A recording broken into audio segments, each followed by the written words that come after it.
اعوذ باللہ السمیع العلیم من الشیطان اللعین الرجیم بسم اللہ الرحمن الرحیم الحمد للہ وکفا وسلام علی عبادہ الذین اصطفیٰ خصوصا علی محمد المصطفیٰ وأہل بیتہ الطیبین الطاہرین المعصومین شرفا انہم سفینۃ النجات ومصباح الہدی اما بعد فقد قال اللہ تبارک و تعالی فی محکم کتابہ المبین وهو اصدق الصادقین بسم اللہ الرحمن الرحیم وَإِذْ أَخَذَ رَبُّكَ مِن بَنِي آدَمَ مِن ظُهُورِهِمْ ذُرِّيَّتَهُمْ وَأَشْهَدَهُمْ عَلَىٰ أَنفُسِهِمْ أَلَسْتُ بِرَبِّكُمْ قَالُوا بَلَىٰ شَهِدْنَا أَن تَقُولُوا يَوْمَ الْقِيَامَةِ إِنَّا كُنَّا عَنْ هَٰذَا غَافِلِينَ۔ عزیزان ایمان اور ناظرین محترم، السلام علیکم ورحمۃ اللہ۔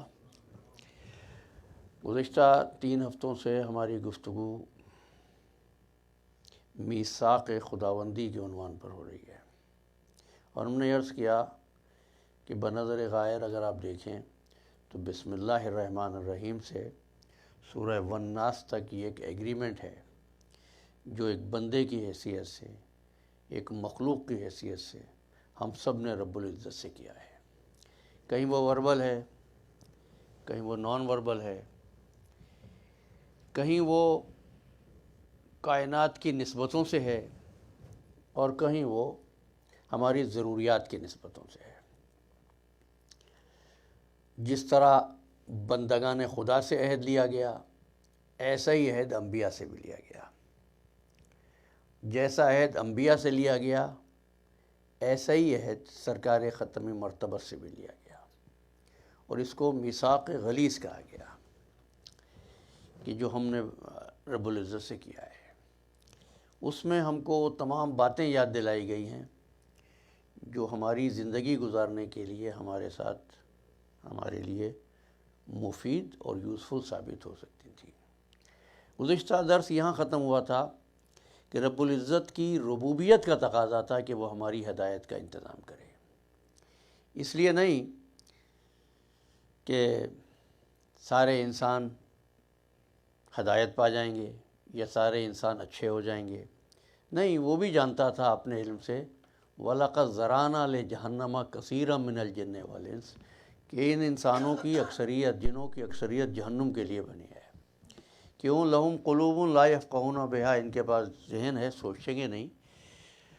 لہم اعین، یہ 179 آیت ہے سورہ اعراف کی، لہم اعین لا یبصرون بہا علیکم السلام، لہم آذان لا یسمعون بہا، ان کے پاس کان ہیں مگر یہ سنتے نہیں ہیں۔ اولئک کالانعام بل ہم اضل، یہ انسان نہیں ہیں، یہ جانور ہیں، بل ہم اضل، بلکہ ان سے بھی زیادہ بدتر ہیں۔ کیوں؟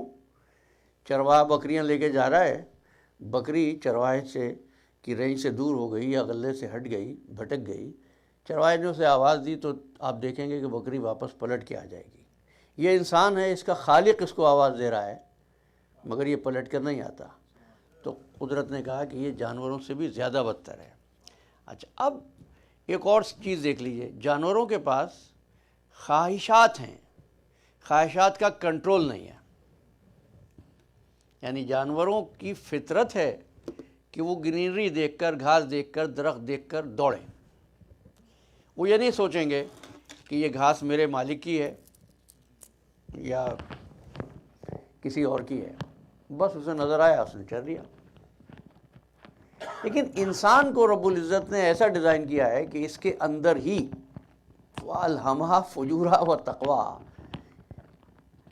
گناہ کی قوت بھی انسان کو ملی ہے اور گناہ سے روکنے والی طاقت بھی انسان کو دی گئی ہے۔ جانور کے پاس تو گناہ سے روکنے والی طاقت نہیں، اس لیے گناہ ہو گیا، اس کے پاس گناہ سے روکنے والی طاقت ہے پھر بھی گناہ کرتا ہے، لہذا جانور ہی نہیں ہے، جانوروں سے بدتر ہے۔ یہ بات جو ہے ہمیں یاد رکھنی چاہیے، اور یہ میں نے بارہا کہا اسی درس کے دوران بھی کہ جب ہم کوئی گناہ کرتے ہیں، غلطی کرتے ہیں، کوئی ایسا کام کرتے ہیں جو ہم کو نہیں کرنا چاہیے، تو کم از کم اس کا ضرور لحاظ کر لیتے ہیں، کوئی جاننے والا ہمیں نہ دیکھے۔ یہ کون ہے جو ہم کو بتا رہا ہے؟ کیوں ہم چاہ رہے ہیں جاننے والا؟ اس لیے کہ ہمارا نفس، ہماری عقل، ہمیں جو بتایا گیا ہے وہ یاد دلا رہا ہے کہ یہ کام غلط ہے، ہم پھر بھی کر رہے ہیں۔ یہ ہماری ناشکرا پن ہے۔ قرآن مجید نے کہا کہ انبیاء کوئی نیا معاملہ یا نئی چیز بتانے نہیں آ رہے ہیں، وہی چیزیں جو آپ کو آپ کے نفس میں ودیت کی گئی ہیں، انبیاء اس کو یاد دلاتے ہیں۔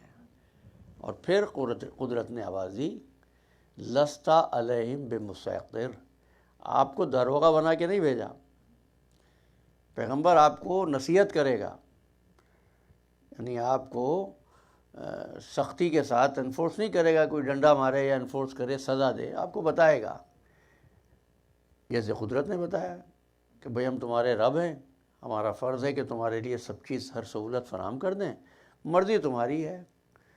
لئن شکرتم لازیدنکم، تم شکر ادا کرو گے تو ہم اور زیادہ دیں گے، اور اگر تم کفران نعمت کرو گے تو نقصان تمہارا ہی ہے۔ انا ہدیناہ السبیل، سورہ دہر کی آیت ہے، انا ہدیناہ السبیل اما شاکرا و اما کفورا۔ قرآن مجید نصیحت کی کتاب ہے۔ اب کچھ لوگ اس کو فلسفے کی کتاب کہیں گے، کچھ لوگ اس کو جناب فطرت کی کتاب کہیں گے۔ حقیقت یہ ہے، قرآن مجید دنیا میں پائے جانے والے ہر علم کو اگر آپ اس قرآن مجید دیکھنا چاہیں تو آپ کو اس قرآن مجید میں ملے گا۔ کیسی کتاب ہے؟ سورہ انبیاء، لقد انزلنا الیکم کتابا فیہ ذکرکم، اس میں تمہارا ہی ذکر کیا ہے، تم کو یاد دلایا ہے۔ اب آپ دیکھتے ہیں کہ قرآن مجید کا 3/4 حصہ قصوں پر مشتمل ہے۔ کہیں وہ شیطان کے انکار سجدہ کا قصہ بیان کر رہا ہے، کہیں وہ حضرت نوح کا ان کی قوم مذاق اڑا رہی ہے اس قصے کو بیان کر رہا ہے، کہیں صاحب قوم میں کسی نے کسی کو قتل کر دیا ہے، موسیٰ کے پاس آ گئے ہیں اور موسیٰ ان کا قضیہ حل کر رہے ہیں، قرآن اس کا بھی ذکر کرتا ہے۔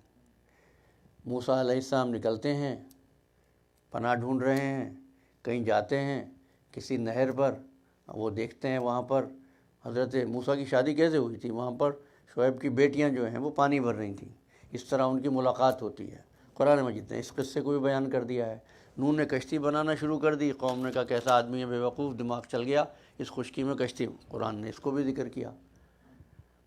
یعنی انہوں نے انبیاء کو، آپ کی جگہ کل میں نے یہ آیت پڑھی تھی کہ سورہ سبا میں، کہ لوگوں نے تو رسول اللہ پہ بھی شک کیا کہ ان کا دماغ بھی جو ہے جنون ہے ان کے دماغ پر۔ قرآن نے کہا تمہارا صاحب جو ہے وہ جنہ نہیں ہے، یعنی پاگل نہیں ہے، بے وقوف نہیں ہے، احمق نہیں ہے۔ پھر قرآن نے قسم کھائی، والنجم اذا ہوا ما ضل صاحبکم وما غویٰ، قسم ستارے کی جب وہ ٹوٹا، یہ نہ گمراہ ہوا ہے نہ بہکا ہے۔ یہ پہلی بات کہ قدرت نے قصوں کو بیان کیا۔ وہ آ گیا ہاتھی لے کر خانہ کعبہ کو ڈھانے، قدرت نے پورا سورہ اس پر نازل کر دیا۔ چونٹیاں سیر کر رہی ہیں، پتہ چلا سلیمان کا تخت گزر رہا ہے چونٹیوں کے درمیان، چونٹیوں کی گفتگو کیسے ہوئی ہوگی، نہ اردو میں نہ انگلش میں، ان کی اپنی زبان میں۔ آپ قرآن مجید کی فضا دیکھیے، ان چونٹیوں کی آپس کی گفتگو کو بھی قرآن مجید نے محفوظ کر دیا کہ چونٹیوں نے چونٹیوں سے کیا کہا تھا۔ ٹھیک ہے، شہد کی مکھی جس طریقے سے پھولوں سے عرق چوستی ہے، جمع کرتی ہے اور درختوں پر چھتہ بناتی ہے، بلندیوں پہ اپنا ہائیو بناتی ہے، چھتہ بناتی ہے، وہ سب قرآن نے بیان کیا۔ تو کیا اس لیے کہ ہم یہ پڑھیں اور بس یاد کر لیں؟ ان قصوں میں ایک نصیحت ہے۔ اب میں اس طرف آج کے درس میں وہیں آنا چاہوں گا، لیکن اس سے پہلے یہ عرض کر دوں، قرآن مجید نے بعض چیزیں خبر کے طور پہ بیان کی، as information, but that's not only information but also commandment, but also an order of almighty. For example, والوالدات یرضعن اولادہن حولین کاملین لمن اراد ان یتم الرضاعہ، عورتیں جو ہیں they will feed their kids until the age of 2 years۔ قرآن نے یہ نہیں کہا women do this، قرآن نے کہا they will do this but it's an order۔ حج کے موقع پر ان الصفا والمروہ من شعائر اللہ، یہ جو پہاڑیاں ہیں صفا مروہ کی ہماری نشانیاں ہیں۔ تم میں سے جو بھی حج کرے اب تمہارا فلا جناح علیہ ہے، اس پر گناہ نہیں ہے اگر وہ ان پہاڑیوں کا کی صحیح کرے۔ کیا کہہ رہا ہے؟ فلا جناح، گناہ نہیں ہے۔ حالانکہ اگر آپ حج کریں اور وہ صحیح نہ کریں تو آپ کا حج نہیں ہوگا۔ جو حضرات سفر کرتے ہیں، سفر میں آپ کو پتہ ہے 4 رکعت والی نماز 2 رکعت ہو جاتی ہے، قصر ہو جاتی ہے، یہ واجب ہے۔ اگر سفر میں عشاء کی 4 رکعت پڑھوں گا تو میری نماز باطل ہو جائے گی۔ لیکن قرآن مجید نے اس آیت کو بھی لیسا علیکم جناح ان تقصروا من الصلاۃ، تم پر کوئی حرج نہیں ہے اگر تم نماز کو ادا کر دو، نماز کو قصر کر دو۔ قرآن مجید نے اس طرح بات کی۔ کیا مطلب ہے؟ قرآن مجید نے اپنے بندوں سے خوف پیدا کرنے کے لیے نہیں، محبت پیدا کرنے کے لیے دوسروں کی بات کی ہے، لیکن سنائی آپ کو ہے۔ اور وہ میثاق کس طریقے سے آ رہا ہے اس کو میں آج لے کے جاؤں گا آپ کو سورہ مبارکہ جمعہ کی طرف، اور بہت اہم سورہ ہے۔ کبھی آپ نے غور کیا ہو نماز جمعہ کتنی اہم نماز ہے؟ اب میں اس بحث میں نہیں جا رہا، وہ بھی ایک ہمارے یہاں بحث چلتی ہے اور احباب بعض اوقات مجھے ہی گھیر لیتے ہیں اس مسئلے پر، لیکن میرا مسئلہ یہ نہیں ہے کہ میں اس وقت اس مسئلے پر بات کروں، لیکن میں آپ سے بات یہ کر رہا ہوں نماز جمعہ مسلمان پڑھیں گے، یہودی پڑھیں گے، عیسائی پڑھیں گے؟ مسلم بھائی، مسلمان پڑھیں گے، مومنین پڑھیں گے۔ اچھا، تو سورہ جمعہ میں یہودیوں کی بات قرآن کیوں کر رہا ہے؟ وہاں یہودی تو نہیں ہیں تو مسلمان۔ کبھی آپ نے غور کیا قرآن مجید کا انداز تخاطب کیا ہے؟ اور کل میں نے چند جملے کہے تھے جب دعائے کمیل پڑھ رہا تھا کہ اللہ نے کمال محبت سے کچھ چیزیں آپ تک پہنچائیں کہ بھائی آپ کو بار بھی نہ لگے، دلچسپی سے آپ سنیں۔ اچھا ایک بات اور بتاؤں آپ کو، اگر میرے اندر کوئی برائی ہے، یہ انسانی فطرت ہے، تو مجھے بری لگے گی کوئی اس کو پوائنٹ آؤٹ کرے، لیکن اگر کسی کے اندر برائی ہے آپ بیان کریں یا دوسرا بیان کرے تو مجھے ٹو ہوگی کہ سنوں کیا ہے، یہ ہے فطرت نہیں ہے۔ اس کو سنتے ہوئے جب میں دیکھوں گا کہ ہمارے ظفر بھائی جو ہے اس کو قصہ سنا رہے ہیں کہ ساتھ ساتھ اس کو برا بھی کہہ رہے ہیں، تو پھر میں سوچوں گا یہ عادت میرے اندر ہی میں بھی صحیح ہو جاؤں۔ یہ انسانی فطرت ہے، اس طریقے سے اس کو نصیحت ہوتی ہے۔ تو اب میں سورہ جمعہ کی طرف جا رہا ہوں۔ یہ قرآن مجید کا 62واں سورہ ہے، اور آپ اس کو جو حضرات جمعہ کی نماز پڑھتے ہیں، کسی بھی نیت سے پڑھتے ہیں، تو وہ ضرور سنتے ہیں اس سورہ کو۔ آپ دیکھیں بظاہر کیا معلوم ہو رہا ہے، یسبح للہ ما فی السماوات و ما فی الارض الملک القدوس العزیز الحکیم۔ ترجمے کی ضرورت نہیں۔ هو الذی بعث فی الامیین رسولا منہم، وہ خدا ہے جس نے امیین میں ایک رسول مبعوث کیا۔ یتلو علیہم آیاتہ ویزکیہم ویعلمہم الکتاب والحکمہ۔ میں نے اتنی تمہید کر دی ہے کہ ہو سکتا ہے کہ آپ میرے کہنے سے پہلے پہنچیں، کہ وہ ان کا تزکیہ نفس کرے، آیات کی تلاوت کرے، ان کانوا من قبل لفی ضلال مبین، اور یہ اس سے پہلے کھلی ہوئی گمراہی میں تھے۔ ٹھیک ہے نا؟ وآخرین منہم لما یلحقوا بہم، اور جو آخر میں آئیں گے ابھی نہیں ملیں، یہ رسول ان پر بھی آیات کی تلاوت کرے گا۔ علیکم السلام، ان پر بھی آیات کی تلاوت کرے گا۔ اچھا پھر آگے ذالک فضل اللہ یؤتیہ من یشاء واللہ ذو الفضل العظیم، یہ اللہ کا فضل ہے جس پہ چاہے نازل کرے۔ انبیاء کی، نبی کی بعثت کی ذکر کرتے ہوئے کہتا ہے یہ اللہ کا فضل ہے۔ پھر کہنے لگا مثل الذین حملوا التوراۃ، یہ جو توریت اٹھائے ہوئے لوگ ہیں، اب بتائیے کس کی بات کر رہا ہے اس وقت؟ مثل الذین حملوا التوراۃ، یہ توریت کو اٹھائے پھر رہے ہیں، لم یحملوہا، انہوں نے نہیں توریت کو پکڑا۔ مثل الذین حملوا التوراۃ ثم لم یحملوہا کمثل الحمار یحمل اسفارا، ان کی مثال تو گدھے کی سی ہے جس کی پشت پر کتابیں لاد دیں، گدھے کو نہیں پتا کتابیں ہیں یا پتھر ہیں۔ بے سا، اب قرآن نے کہا کتنی برے لوگ ہیں یہ۔ واللہ لا یہدی القوم الظالمین، اللہ ظالموں کی ہدایت نہیں کرتا۔ یہاں تک بات کہہ دی اس نے۔ اب اس کے فوراً بعد قرآن کا انداز تخاطب بدلتا ہے۔ یا ایھا الذی قل یا ایھا الذین ہادوا، ان سے کہو اے یہودیو، یہودی وہاں مسجد میں کھڑا ہے، قل یا ایھا الذین ہادوا، اے یہودیو، ان زعمتم انکم اولیاء للہ من دون الناس فتمنوا الموت ان کنتم صادقین، اگر تم اپنے دعوے میں سچے ہو تو ذرا موت کی تمنا کریں۔ چلیں بار نہ بنے، گفتگو خشک نہ ہو، میں یہیں سے شروع کر دیتا ہوں، پھر آگے آیات پڑھوں گا۔ دیکھیے، انسانی معاشرے میں ایک انسان دوسرے انسان پر چند چیزوں سے فخر کرتا ہے۔ میرے ماں باپ تم سے اچھے ہیں، میرے پاس تم سے اچھا مکان ہے،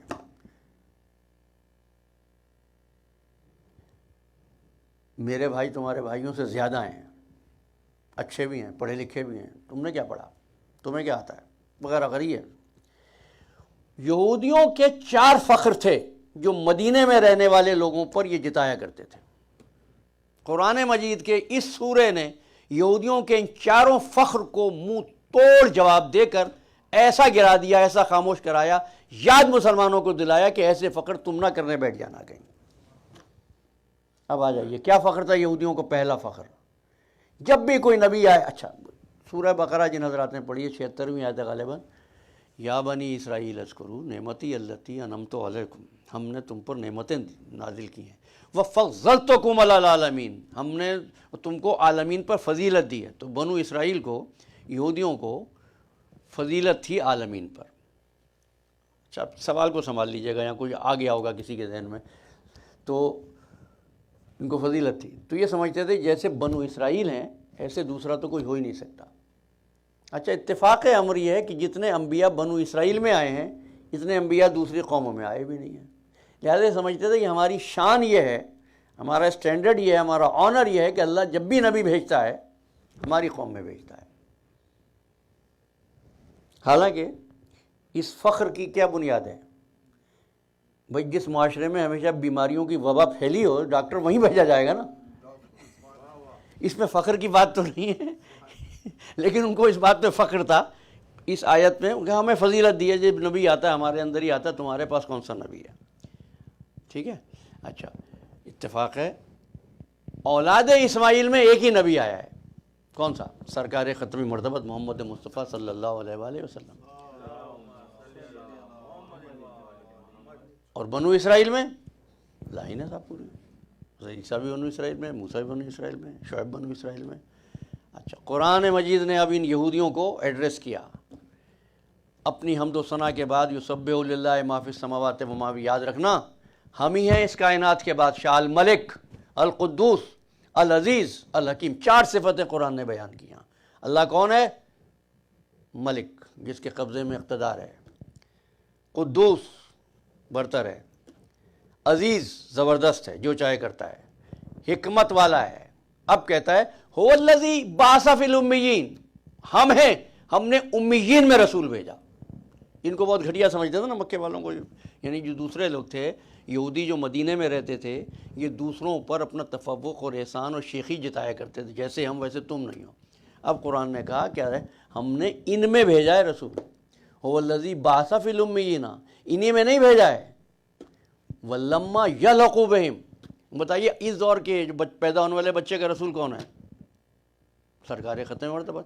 جو رسول ہم نے بھیجا ہے امیین میں وہ ایسا ہے کہ اب کا بھی نبی ہے، اور جو ابھی نہیں ملے نا ان کا بھی نبی ہے۔ پہلا جواب یہودیوں کو دے دیا۔ پھر اس کے بعد یہودیوں کو مخاطب کر کے کہتا ہے قرآن، ذالک فضل اللہ یؤتی من یشاء، یہ اللہ کا فضل ہے جس پر چاہے نازل کرے۔ تم کون ہوتے ہو اس بات پر کہ بھئی سب ہمارے اندر؟ یہ جواب ان کو ہو گیا۔ دوسرا فخر کیا تھا یہودیوں کا؟ سورہ مائدہ 5واں سورہ 18ویں آیت ہے۔ دوسرا یہودیوں کا تھا وی آر چوزن پیپل، ہمارے پاس توریت ہے۔ اچھا وہ نہ عیسیٰ کو مانتے تھے نہ انجیل کو مانتے تھے، توریت، اور ان لوگوں پر اپنا جو ہے روب جمائے ہوئے تھے، وہ توریت ہے۔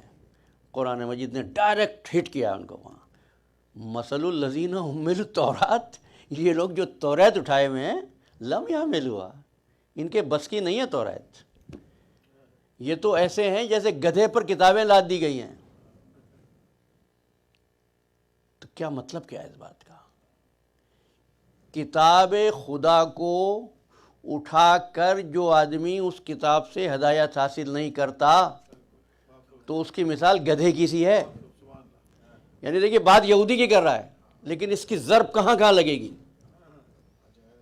مثل الذین حملوا التوراۃ ثم لم یحملوها کمثل الحمار یحمل اسفارا بئس مثل القوم الذین، اور جو عمل نہیں کرتا اس کو پر ایک اور قرآن نے، اچھا دیکھیے میں کہوں تو آپ کہیں گے الزام لگا رہا ہے، رب العزت فرما رہا ہے ان کی مثال اس قوم کی کذبوا بآیات اللہ، جنہوں نے ہماری آیات کو تکذیب کی۔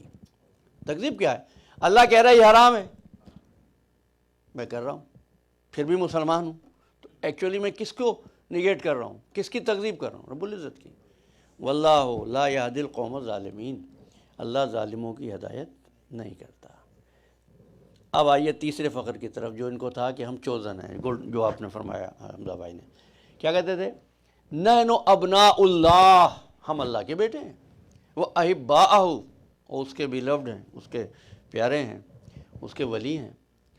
اب قرآن نے بات کی سورہ مائدہ میں، ان سے کہو کہ تم لوگوں نے اتنے بڑے دعوے کر دیے ہیں، پھر اللہ لما یعذبکم، تم کو کیوں سزا دے گا؟ تم تو پیارے بن کے بیٹھ گئے نا اللہ کے۔ اچھا پھر دوسرے جو آئے تھے عیسائی، انہوں نے بھی ایک دعویٰ کیا، قرآن مجید نے دونوں کے دعووں کو کیا، قالت الیہود والنصارى، یہودیوں نصرانیوں دونوں نے یہ کہنا شروع کر دیا نحن ابناء اللہ، ہم اللہ کے بیٹے، ہم اللہ کے محبوب۔ اب قرآن نے کہا نو، ایسا نہیں ہے۔ اسی آیت میں سورہ مائدہ کے بھلا من اسلم وجہ للہ، جنت میں وہ جائے گا، اللہ سے قریب وہ ہوگا جو ایمان لائے، اپنے چہرے کو اللہ کے سپرد کرے۔ جواب ہو گیا اس کا۔ اچھا دیکھیے، عیسائی یعنی عیسیٰ کو ماننے والا اسلام کو نہیں مانتا، یہودی نہ عیسائیوں کو مانتا ہے نہ اسلام کو مانتا ہے۔ اسلام کی وسعت قلبی دیکھیے، وہ موسیٰ کا بھی ذکر کرتا ہے، عیسیٰ کا بھی ذکر کرتا ہے، اور پھر ان کو ایڈریس کرتا ہے۔ اب تمہارا دعویٰ کیا ہے کہ ہم اللہ کے دوست ہیں، اللہ کے قریبی ہیں۔ قول یا ایھا الذین ہادوا، یہ گفتگو سننے کے بعد جب آپ سورہ جمعہ سنیں گے نا نماز میں تو آپ کو لطف آئے گا۔ قل یا ایھا الذین ہادوا ان زعمتم انکم اولیاء، تم اگر یہ سمجھتے ہو اپنے تئیں کہ اللہ کے دوست ہو، فتمنوا الموت، موت کی تمنا تو کرو، ان کنتم صادقین، تو اگر تم اپنے دعوے میں سچے ہو تو ذرا موت کی تمنا کرو۔ موت کیا ہے بھائی؟ جس نے بھیجا اس کے پاس جانے کا نام موت ہے، اور تم تو اس کے چہیتے ہو، اس کے پیارے ہو، تم کیوں ڈر رہے ہو موت سے؟ آؤ نا، موت کی تمنا کرو۔ پھر قرآن نے ایک اور بات کہی، اور یاد دیکھو ایک لفظ ہے بڑا پیارا، قرآن نے اتنا خوبصورت لفظ فرمایا، لا یتمنونہ ابدا بما قدمت ایدیہم، یہ نہیں کہہ رہا قرآن یہ تمنا نہیں کریں گے، ابدا، کبھی نہیں کریں گے۔ یہ یعنی ایسا دروازہ بند کیا ہے قدرت نے، ایسے قلعے میں ان کو بند کیا، یہ کبھی موت کی تمنا نہیں کریں گے۔ اس پر بات کریں گے، کیوں آج نہیں؟ اچھا دیکھیے نا، اس دور کا یہودی گمراہ تھا، آنے والے وقت میں ہدایت پا جائے، قرآن چھوڑ نہیں رہا اس کو۔ قرآن وہاں بھی کہہ رہا ہے لن یتمنونہ ابدا، لا یتمنونہ ابدا بما قدمت ایدیہم، کیوں؟ اس لیے کہ یہ جانتے ہیں اپنے ہاتھوں سے کیا کیا کیا ہے۔ واللہ علیم بالظالمین۔ پھر قرآن نے کہا اچھا تم یہ سمجھتے ہو تو ایسا کر لو گے؟ قل ان الموت الذی تفرون منہ، یہ موت جس سے بھاگ رہے ہو نا، فإنہ ملاقیکم، پکڑ تو ہم لیں گے ہی، ثم تردون الی عالم الغیب والشہادہ فینبئکم بما کنتم تعملون، ایک ایک چیز کا حساب لیں گے ہم تم سے۔ اچھا صاحب، اب یہاں دو باتیں، اور گزشتہ بلکہ اسی ہفتے جو مجلس پڑی تھی یہاں مومن سینٹر میں، اس کے بعد یہ ہوا، موت کی تمنا اللہ کے دوستوں کی علامت ہے، خودکشی اللہ کے دوستوں کی علامت نہیں ہے، دونوں میں فرق ہے۔ خودکشی حرام ہے، لیکن اگر اللہ کا رسول جنگ میں جانے کو کہے تو وہی آپ کی جو موت ہے وہ شہادت ہے۔ موت کی تمنا، اگر آپ کے دل میں موت کا خوف ختم ہو جائے تو آپ کو حق کلمہ کہنے کی جرات حاصل ہوگی۔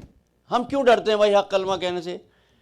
کہیں بادشاہ ہمیں قید نہ کر دے، جابر سلطان ہمیں ہماری گردن نہ مار دے۔ تو اگر ہمیں پتہ ہو کہ بھائی اللہ کے پاس ہی تو جائیں گے موت سے، تو پھر وہ خوف ختم ہو جائے گا۔ اس لیے موت کی تمنا مطلب موت کے لیے تیار رہیں، لیکن موت کی خود کوشش نہ کریں، خودکشی نہ کریں، یہ دو باتیں ہوں گی۔ اچھا، تین چیزوں کا جواب دیا، بنو اسرائیل میں نہیں، ہم جہاں چاہیں رسول بھیجیں۔ دوسری بات، توریت تمہارے بس کی نہیں، تم نے کچھ نہیں سیکھا توریت سے۔ تیسری بات، تم اللہ کے چوزن ہوتے تو موت کی تمنا کرتے۔ اب چوتھا فخر اور تھا یہودیوں کا، بس یہ آخری بات، اور یہیں سورہ جمعہ بھی ختم ہو جائے گا۔ قل، اچھا دیکھیے، ان الموت الذی تفرون منہ فانہ ملاقیکم ثم تردون الی عالم الغیب والشہادہ فینبئکم۔ اب آ کے بات کرتے، اب مسلمانوں سے بات ہو رہی ہے۔ یا ایھا الذین آمنوا، اے صاحبان ایمان، اذا نودی للصلاۃ من یوم الجمعہ فاسعوا الی ذکر اللہ۔ جب جمعے کے دن، میرے ترجمے پہ غور رہے، جب جمعے کے دن نماز کے لیے پکارا جائے، ندا دی جائے۔ اب یہاں لفظ ہے، باقی تمام نمازوں کے لیے اذان کا لفظ استعمال ہوا، یہاں اذان کا لفظ نہیں ہے، ندا کا لفظ ہے۔ اذا نودیا، جب ندا دی جائے، للصلاۃ، صلاۃ کے لیے، من یوم الجمعہ، جمعے کے دن، فسعوا الی ذکر اللہ، دوڑتے ہوئے آ جاؤ اللہ کے ذکر کی طرف۔ وذروا البیع، اب سارا کاروبار چھوڑ دو، ذالکم خیر لکم ان کنتم تعلمون۔ فاذا قضیت الصلاۃ فانتشروا فی الارض، اور جب تم نماز پڑھ چکو تو زمین میں بکھر جاؤ۔ فانتشروا فی الارض، زمین میں بکھر جاؤ، اور کیا کرو؟ وابتغوا من فضل اللہ، اللہ کا فضل تلاش کرو، یعنی رزق تلاش کرو، یعنی کام کرو۔ یہودیوں کا عقیدہ یہ تھا کہ رب العزت نے اس دن یہ کام کیا، اس دن یہ کام کیا، اس دن زمین بنائی، اس دن آسمان بنایا، اس دن پہاڑ بنائے، اس دن فرش بنایا۔ 6 دن کے بعد تھک گیا، پھر اس نے آرام کیا، اور چھٹی کا دن انہوں نے کریٹ کیا، جس کو کہتے تھے یوم السبت، عبرانی میں سباتا، اسی میں یہ لفظ ہے، یہ سب سے بنا ہے سیٹرڈے۔ اس سبت والے دن ان کو منع کیا گیا تھا، پر وہ الگ موضوع ہے، مچھلی کے شکار کے لیے۔ پھر کیا ہوا؟ کونوا قردۃ خاسئین، اور وہ بندر بن گئے تھے، وہ موضوع نہیں ہے۔ لیکن ان کا یہ تھا کہ ایک دن اللہ نے آرام کیا تھا۔ اچھا، عیسائیت میں بھی یہ نظریہ ہے موجود، اور قرآن مجید نے اس کا ذکر کیا ہے کہ یہ کہتے ہیں کہ صاحب اللہ نے یہ کیا 6 دن میں زمین آسمان بنائی، 7ویں دن پھر آرام کیا، وہ دن چھٹی کا ہو گیا۔ اسلام نے سورج جمعہ میں چھٹی کے دن کی سختی سے ممانعت کی ہے۔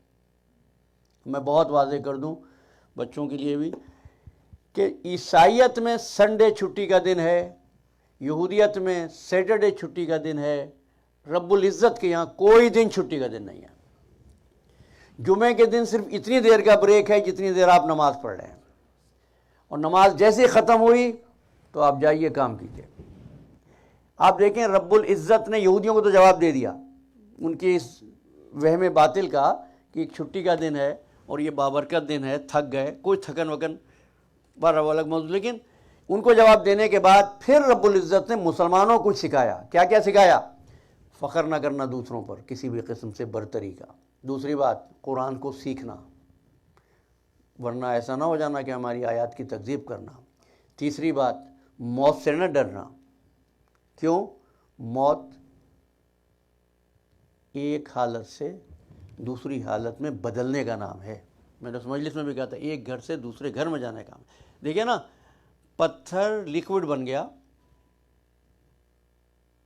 پتھر کی موت ہو گئی، پتھر لیکوڈ بن گیا، تو کیا پتھر مر گیا؟ نہیں، پتھر اب اس فارم میں آ گیا۔ پتھر کی موت ہوئی، ایک نئی زندگی بن گئی۔ جانور کو آپ نے ذبح کیا، اس کا گوشت آپ نے کھا لیا، جانور تو آپ سمجھ رہے ہیں ختم ہو گیا، لیکن اس کا گوشت، اس کا جو وجود تھا وہ آپ کے بدن کا حصہ بن گیا، تو زندگی یہاں پرموٹ ہو گئی ہے۔ اسی طریقے سے موت، امام جعفر صادق علیہ السلام فرماتے ہیں، چلیں سن لیجیے، وہ سائل نے یہ پوچھا جابر نے کہ مولا اگر اللہ نے مارنا ہی تھا بندے کو تو یہ پیدا کیوں کیا؟ آپ نے فرمایا برف لاؤ۔ برف آئی، آپ نے کہا برتن میں رکھو، برتن میں برف رکھ دی گئی، تھوڑی دیر کے بعد برف میلٹ ہو گئی۔ آپ نے کہا جابر دیکھو، تو دیکھا کہ یہ بتاؤ یہ کیا ہے، برف کہاں گئی؟ کہیں گے برف تو اب پانی بن گئی۔ کہیں گے سچ کہو برف مر گئی؟ کہا نہیں، برف اب پانی بن گئی۔ یہ ہے زندگی اور موت، کہ ہمارے فارم چینج ہو جاتی ہے۔ پھر آخر میں رب العزت نے بات کی کہ مسلمانوں، تم کو ہم کام کرنے والی قوم دیکھنا چاہتے ہیں، بیکار رہنے والی قوم نہیں دیکھنا چاہتے۔ لیکن ہمارے یہاں ملا نے، عامل نے، تعویذ کرنے والے آدمی نے کیا کیا؟ آپ کو کئی دن منحوس بتائے، کئی مہینے منحوس بتا دیے، کئی ساتیں منحوس بتا دی، کئی دن کام کرنے کے لیے منع کر دیے. نتیجہ کیا ہوا؟ اور آپ کو یہ کہا کہ جو کچھ ملے گا ہم کو اس نیکی کے نتیجے میں آخرت میں ملے گا. قرآن کہتا ہے آخرت دنیا کے ساتھ جڑی ہوئی ہے. جو دنیا میں آپ بوئیں گے وہ آخرت میں آپ کاٹیں گے. صرف اسلام وہ دین ہے جس نے آخرت سے پہلے دنیا کی بات کی ہے. اور یہاں پر بھی یہ فرمایا. ہاں اب جب کمپیریزن کیا تو آخری آیت پڑھ دوں بس بات ختم ہو جائے. اذا رأوا تجارتا او لہوا انفضوا الیہا وترکوک قائما. اے رسول، جب یہ قافلے دیکھتے ہیں تجارت کے، اس زمانے میں ایسی مارکیٹیں نہیں ہوتی تھیں، کبھی کبھی قافلہ آیا، کوئی اناج لے کر آیا، سارا شہر میں جمع ہو جاتا تھا، تو لوگ کیا کرتے تھے؟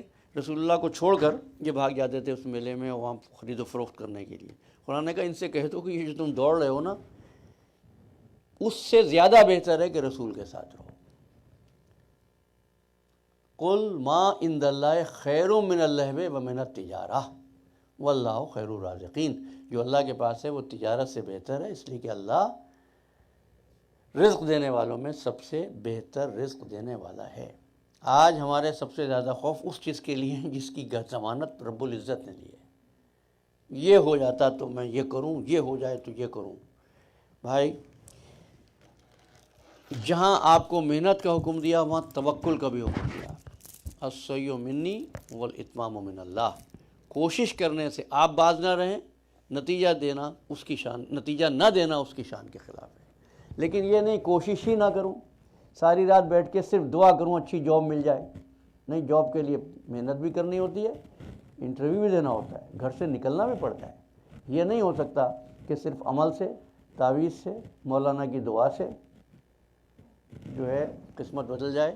ایسا امام نے بھی، امام صادق علیہ السلام نے فرمایا. میں صرف ایک واقعہ پڑھوں گا، 3 چیزیں ہیں امام نے فرمائی ہیں کہ میں اس آدمی کے لیے کبھی دعا نہیں کروں گا جو خود کوشش نہیں کرتا اور یہ سمجھتا ہے بس اللہ رزق دے دے گا. آپ کی کوشش پہلے ہے.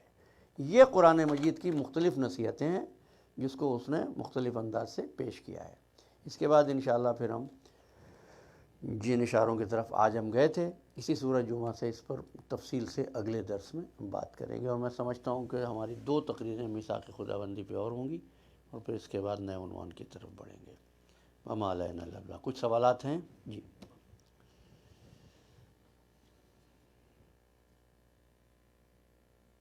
ہانی میاں ماشاءاللہ ہمارا نوجوان نیا ایڈیشن ہے ہمارے آڈینس میں. We hope you will continue and keep coming and join us. And if something is not clear because of language or